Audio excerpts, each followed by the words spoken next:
In every high school boy's story, there's always a drop-dead gorgeous girl who makes him do stupid things to try to win the girl over, right?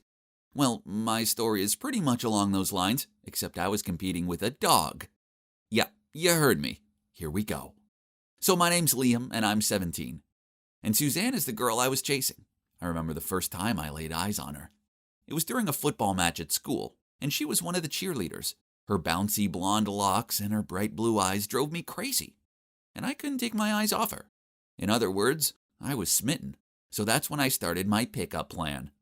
I paid my friend $10 to find out her address and her favorite food. Stalk her much? Well, this was only the beginning. Once I had her address, I walked up to her house holding a strawberry cheesecake with a love letter attached to it. I peeked over the fence and was about to put the cake on the doorstep, ring the doorbell, and run away. But as I was walking towards the door, a dog appeared and jumped towards me. I freaked out and tried to run away, but instead I face-planted in the ground, and of course, the cake landed right next to me and the letter flew away. What a disaster! Plus, the damn dog kept biting at my pants. Meanwhile, I was screaming like a little kid. And guess who appeared at that moment? None other than Suzanne. Noticing the cake and the letter with her name on it, she smiled down at me, helped me up, and said she had a first aid kit inside. She said her dog Loki just got excited when he saw new people, and then she kept apologizing, but I told her it was okay. And to be honest, I'd fall down like that every day if it meant I got to be helped up by Suzanne. After that, we started texting, although most of the time she was sending me photos of Loki. Finally, after a few months of texts, I plucked up the courage to ask her out on a proper date, and it was amazing. After dropping her off at her front door, I decided that was the moment to confess my feelings and ask her to be my girlfriend. I was shaking so much that I almost forgot to breathe. But luckily, she told me she liked me too.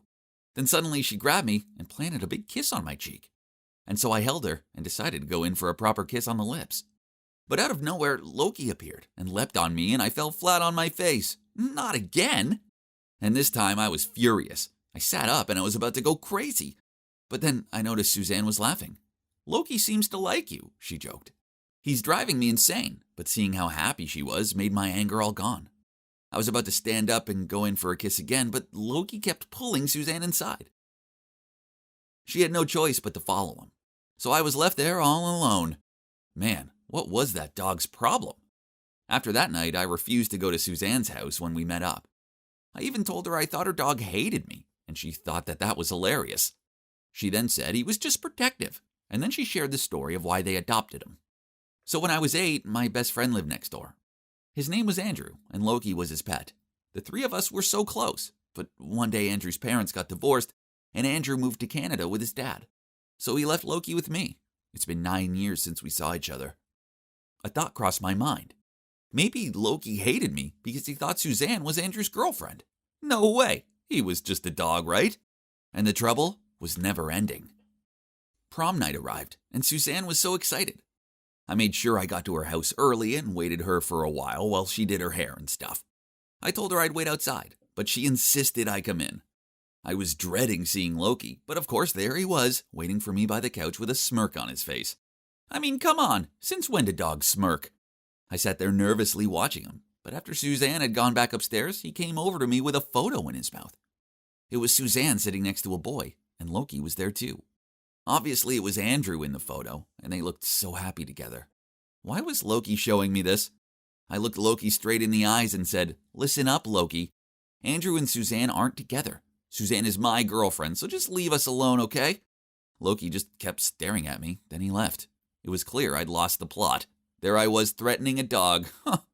After a while, Suzanne came downstairs, and we were about to leave. But I couldn't find my shoes anywhere. After 30 minutes of looking, we still couldn't find them, and by then Suzanne was pretty upset with me. She ran upstairs and locked herself in her room. I didn't know what to do, so I got up to leave barefoot. When I got outside, I noticed Loki smirking again, but I wasn't in the mood to care about him now. Suddenly, I heard footsteps behind me. I turned around, and it was Loki with my shoes in his mouth. He dropped them at my feet and then ran off. I couldn't believe it. That stupid dog stole my shoes and ruined our night. I spent the next week texting Suzanne trying to apologize, and eventually she forgave me.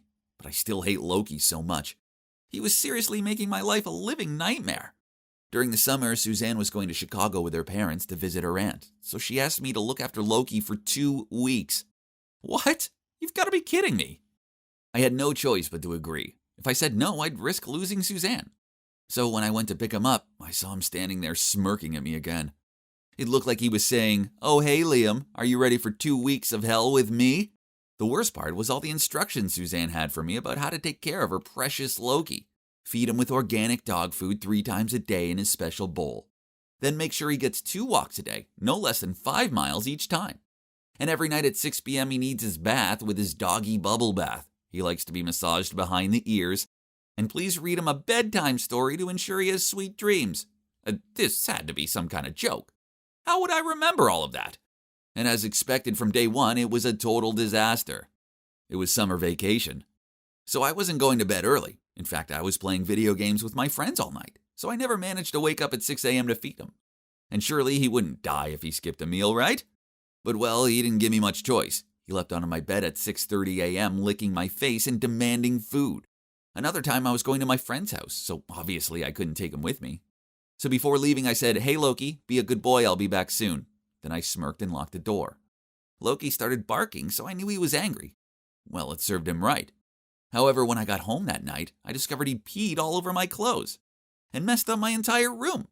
He'd clearly done this to get revenge, and I was fuming. I started yelling at him as I was cleaning up the mess. And that's when I realized that I'd have to take him everywhere with me. Even though he was super annoying, I started to understand why Suzanne loved him. He was smart, affectionate, and I guess it's kind of nice to have company. When I was watching movies alone, he would come over and lay in my lap. When I played video games, I could ask him to bring me snacks. And once I went to the toilet and realized the loo roll was finished, and I shouted, "Loki, can you please get me some loo roll?" And he actually brought me one. A few days later, we were out walking in the park, and I saw some boys playing basketball. I was desperate to join them, so I told Loki to wait for me. But after the match, he was nowhere to be seen. I freaked out and frantically searched the whole park, but it was hopeless. Suzanne would never forgive me if I lost her precious Loki. So the next day I put up some flyers hoping someone had found him. Well, luckily for me, someone called me and said they had found him. I immediately went to get him and waited outside the address they'd given me, which was in a kind of dodgy part of town. While I was waiting, 2 men dressed in black clothes approached me. They looked suspicious, so I tried to step out of the way, but one of them grabbed my arm and said, "Give us your money, otherwise you might get hurt." I started struggling and trying to get away. But this made them even angrier. I freaked out when suddenly I heard a familiar barking. Loki! He was rushing towards us and started biting at the robbers' clothes, pulling them away from me. I was so relieved, and after a while, the robbers ran off, scared half to death. I gave Loki the biggest hug, and he was wagging his tail in delight. Then a woman with a dog came towards us. Turns out she was the person who had called me. She'd been walking her dog Penny in the park when Loki had started following them and wouldn't leave Penny alone. He'd been smitten with her, so Penny's owner didn't know what to do and took Loki home. Eventually she saw the posters, and that's when she'd contacted me. So Loki was as bad as me, chasing a pretty girl. How funny. When we got home, I thanked Loki again for saving me. Then I said, "You know Andrew doesn't live here anymore, right? He's in Canada, which is far away. But listen, I love Suzanne so much, and I know you do too. So we'll take care of her together, okay?" He kept staring at me like he was waiting for something more. So then I said, "Oh, right. Yeah. If you agree, I promise I'll take you to Penny's house to visit her. Deal?" I reached out my hand to shake his, and he legit put his paw in my hand. Okay, done deal. A few days later, Suzanne got back and picked up Loki. And when I told Suzanne everything that had happened, she burst out laughing. After that, our relationship got even better, and we started hanging out with Loki more. Although whenever I wanted to kiss her, I always said to Loki, "Hey bro, look away." And he never once tried to interfere again. Loki and I are on good terms now, as he's in love with Penny as I am with Suzanne. It's true what they say, boys go wild for pretty girls.